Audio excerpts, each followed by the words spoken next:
BJP నాయకులని కావాలని target చేసి వాళ్ళ మీద పోస్టులు పెడుతున్నారు, వాళ్ళ మీద వీడియోలు చేస్తున్నారు. ఆ గౌస్ పాషాకి సంబంధించిన విషయంలో మౌనంగా ఉన్నటువంటి మీరు బీజేపీ వాళ్ళని ఎందుకు గట్టిగా కౌంటర్ ఇచ్చే ప్రయత్నం చేస్తున్నారు అనేది అంటున్నారు.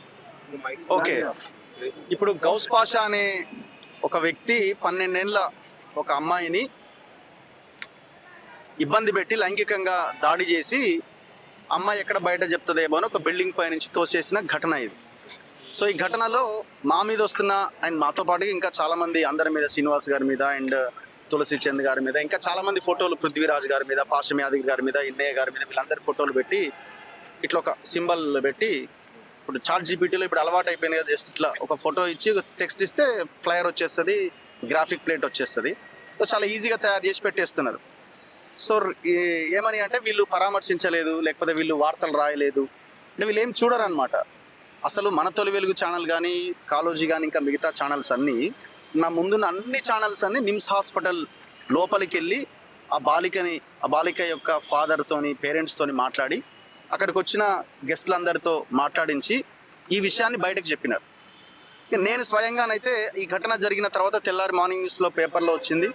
ఫస్ట్ నాకు తెలిసి ఇప్పుడు ఎవరెవరైతే మాట్లాడుతున్న సోకాల్డ్ వీళ్ళు ఉన్నారో, అంటే మీరు మాట్లాడలేదని మాట్లాడుతున్నారు, మీరు ఇంకా అప్పటికి నిద్ర కూడా లేవకపోయి ఉంటారు. ఎందుకంటే మీరు వాళ్ళ మధ్య వీళ్ళ మధ్య చిచ్చు పెట్టే పనిలో ఉంటారు కదా, సాయంత్రాలు రాత్రులు అంతా. సో మీరు ఇంకా పొద్దుగాల లేవకపోయి ఉంటారు నేను మాట్లాడినప్పుడు. సో ఆ విషయాన్ని సమాజానికి తెలియజేయడంలో నేను కూడా ఒక పాత్ర పోషించిన.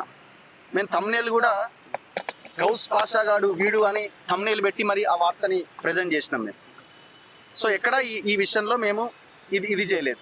అయితే ఇక్కడ అందరు అనేది ఏంటంటే, బండి భగీరథ్ కేసులో అట్లెట్లా, గౌస్ పాషా కేసులో ఇట్లెట్లా అంటున్నారు. ఇప్పుడు ఆ రెండు కేసులను మనం ఒకసారి కంపేర్ చేసుకోవాలి. అక్కడేమో ఎవరైతే నిందితుడు అని చెప్పబడుతున్నారో ఆ వ్యక్తి కనబడలేదు, అబ్స్కాన్లో ఉన్నాడు, దొరకలేదు. సో అందులో హై ప్రొఫైల్ కేసు అది, దాంట్లో రకరకాల పొలిటికల్ యాంగిల్స్, రకరకాల ఇష్యూస్ ఉన్నాయి అందులో. సో అక్కడ దొరకలేదు కాబట్టి ఆ వార్త ఎక్కువ రోజులు నడిచింది. దొరికిన తర్వాత ఆయన అరెస్ట్ అయిన తర్వాత దాని తర్వాత పెద్దగా మీడియాలో చర్చ ఉన్నదా? లేదు కదా. ఇప్పుడు గౌస్ పాషా కేసు కూడా మీరు గమనిస్తే, ఎప్పుడైతే దాడి జరిగిందో విషయం బయటకు వచ్చిందో, అంటే అమ్మాయి స్పృహలోకి వచ్చిన తర్వాత అమ్మాయి విషయం బయటకు చెప్పిందో, ఇమీడియట్గా పోలీసులు కూడా వాడిని అరెస్ట్ చేసినారు, పోక్సో యాక్ట్ పెట్టినారు, అండ్ చంపేయడానికి ప్రయత్నం చేసింది కాబట్టి హత్యాయత్నం కేసు పెట్టి లోపల పడేసినారు. దాని వెనకాల ఇంకెవరైనా ఉన్నారా అనే కోణాన్ని కనుక మనం ఒకవేళ ఉంటే విషయం ముందుకెళ్తుంది. వాడు అరెస్ట్ అయ్యి జైల్లో ఉన్నాడు.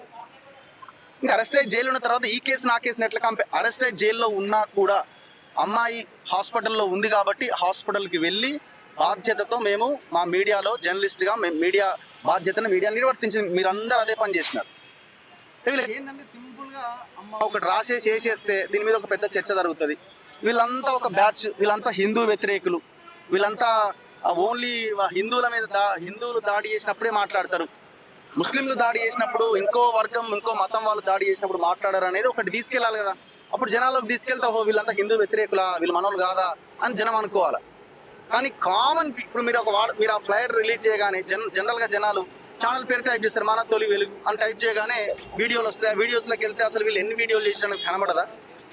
మీకు కనబడకపోయి ఉండొచ్చు, ఎందుకంటే మీరంతా ఒక లేయర్ ఆవరించి ఉంటుంది కానీ మీకు కనబడకపోవచ్చు. సామాన్య ప్రజలకి మీరు క్వశ్చన్ చేసి ఇది ఒక రకంగా మాకు మంచిగా చేసింది. మళ్ళీ అసలు వీళ్ళు ఏం చేసిరా చేయలేదంటే మేము మాత్రమే చేసినాం. శాటిలైట్ ఛానళ్ళు చేసిన దానికంటే ఇప్పుడు ఇక్కడ కనబడుతున్న మీడియానే చాలా పెద్ద ఎత్తున ఈ వీడియోలు బయటకు ప్రసారం చేసింది. మీరు ఆకుల శ్రీవాణి ఒక బీసీ మహిళ టార్గెట్ చేసి ఆమె మాట్లాడుతున్న వాటిని రీల్స్ గా మాట్లాడుతాము, రీల్స్ గురించి మాట్లాడటం, యూట్యూబర్ గా ఉన్నటువంటి రఘుకు బీసీ మహిళను దొరికిందా, నేను చేస్తే రీల్స్ మీరు చేసేది పెద్ద మీడియా అడుగుతాం. ఇప్పుడు ఆకుల శ్రీవాణి గారు అంటున్నారు నేను బీసీ మహిళను నన్ను అవమానించారు అంటున్నారు. నేను ఏం మాట్లాడినా? ఇప్పుడు మీరు అసలు చర్చ ఎందుకు వచ్చింది? మీరు ఒక గ్రాఫిక్ ప్లేట్ పెట్టి వీళ్ళంతా ఏమైపోయారు, కుహనా మేధావులు, లెఫ్టిస్టులు, ఇంకోటి అని పోస్ట్ పెట్టారు. మీరు పెట్టిన పోస్టే తప్పుడు సమాచారాన్ని ప్రజలకు ఇచ్చిన మిమ్మల్ని, మీకు తలకాయ ఉందా లేదా, తలకాయ మీదనే కళ్ళు ఉన్నాయా, మెదడు మోకాళ్ళలోకి వెళ్ళింది అనడంలో తప్పే ఉంది. నేను అదే మాటని చెప్పిన, అదేం భూత పదం కాదు కదా. మీరు ఒక తప్పుడు సమాచారాన్ని ప్రజలకి ఇవ్వాలని ప్రయత్నం, వీళ్ళు మాట్లాడలేదు అని మాట్లాడినా అని చెప్పిన. మా ఛానల్లో వీడియోస్ ఉన్నాయి. మీరు తప్పుడు సమాచారాన్ని ప్రజలకిచ్చి తప్పు చేసి మళ్ళీ నన్ను అంటున్నారు అని అంటే అసలు మిమ్మల్ని ఏమన్నారు? బూతులు తిట్టినారు. ఆకుల శ్రీవాణి గారు అని మాట్లాడినాం కదా, బీసీ మహిళ అని అంటున్నారు. నేను కూడా బీసీనే కదా, మరి బీసీ మీద మీకు తప్పుడు సమాచారం ఇవ్వాలని ఆలోచన ఎందుకు వచ్చింది?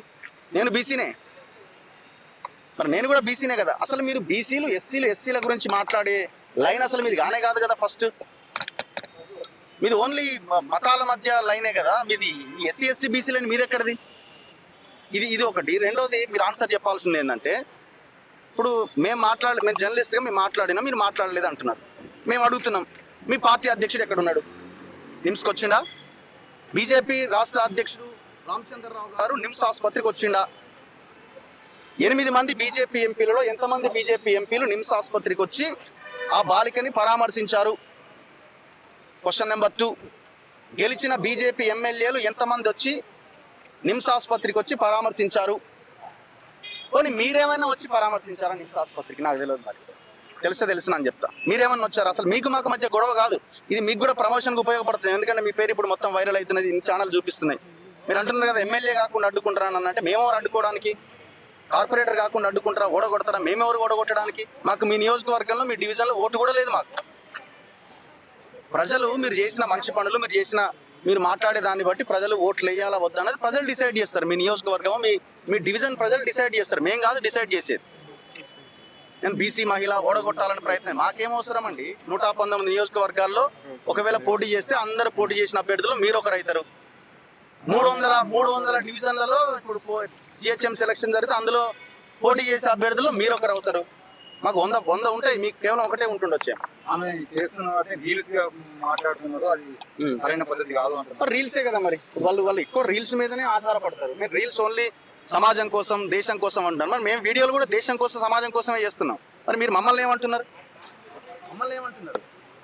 మీరు అన్ని విషయాల మీద స్పందించండి. మరి రీల్స్ అంటూ మరి రీల్స్ చేసుకునే మిగతా పార్టీ లీడర్ని మీరు రీల్స్ అనలేదా? ఇప్పుడు ఆమె సీతక్క గారినో ఇంకోరిని వాళ్ళు చేస్తే మీరు ఓన్లీ సోషల్ మీడియాకి పరిమితం, మీరు రీల్సే చేస్తారని మీ పార్టీ వాళ్ళు విమర్శించలేదా? అసలు ఏదైనా భూతా రీల్స్ చేస్తున్నారా అని అంటే అదైనా భూతా? దాన్ని పాజిటివ్గా తీసుకోండి. మీరు చెప్పండి, ఎస్ మేము రీల్స్లో ఇది చేస్తున్నాం అని చెప్పండి, తప్పేం లేదు. మీరు తప్పుడు సమాచారాన్ని ప్రజలకిచ్చి మొత్తం మీడియా మీద ఒక యుద్ధాన్ని ప్రకటించి, మీడియా మీదనే యుద్ధం మీరు ఒక రకంగా మీరు సోషల్ మీడియా మీద యుద్ధాన్ని ప్రకటించి తప్పు స్టార్ట్ చేసింది మీరే. మీరు బీసీ మహిళ అంటున్నారు, మేము కూడా బీసీలమే, మేమంతా బీసీలమే. నేను బీసీనే, మీరు ఆ ఫోటోలో చూపించిన దాసరి శ్రీనివాస్ గారు బీసీనే, పాశం యాదగిరి గారు బీసీనే, పృథ్వీరాజ్ యాదవ్ గారు బీసీనే. ఇంకెవరు ఉన్నారు అందులో? కాదు, ఇంకా ఇందులో ఉన్న చాలా మంది బీసీలే ఉన్నారు. ఎస్సీలు ఉన్నారు, దళితులు ఉన్నారు. పక్కా జడ్సన్ దళితుడు, తెలంగాణ శ్యామ్ దళితుడు. మరి వీళ్ళంతా మరి వాళ్ళ మీద తప్పుడు సమాచారం ఇవ్వాలనుకున్నప్పుడు మీకు ఏమనిపించింది మరి మీరు? సో అందుకే మీరు దీన్ని పర్సనల్గానో ఇంకో రకంగా తీసుకోవాల్సిన అవసరం లేదు. మీరు ఉన్న విషయాన్ని ఉన్నట్టుగా చెప్పండి, మేము దాన్ని స్వాగతిస్తాం, ఆహ్వానిస్తాం. అవసరం లేదు అంటే మేము అసలు నేను ఇంతవరకు ఆకుల శ్రీవాణి మీద ఏ రోజు ఒక వీడియో కూడా చేయలేదు, ఎప్పుడు మాట్లాడలేదు. ఆమె మాట్లాడి ఆ వీడియో పెట్టింది, ఆ ఫ్లైయర్ ఆ పోస్టర్ పెట్టింది కాబట్టి నేను మాట్లాడాల్సి వచ్చింది. ఇగో ఇదేంటంటే ఎక్కడి దొంగలు అక్కడనే గప్చుపట. మరి ఇప్పుడు ఒక బీసీని, ఇందులో ఉన్న ఎస్సీలని ఎస్టీలని బీసీలని అందరినీ దొంగలు అంటున్నావు కదా, ఎక్కడి దొంగలు అక్కడే గప్చు.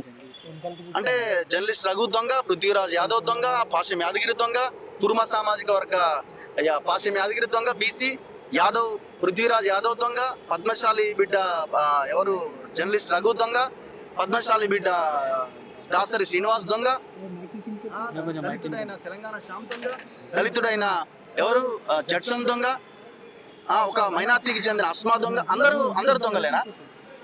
ఎవరోదో ఫోటోలు దొరికిన ఫోటోలు అని పెట్టిరు ఇలా. సో అందుకే మీరు మార్చుకోండి, మీ లైన్ని మీరు మార్చుకోండి, మీ వైఖరి మీరు మార్చుకోండి.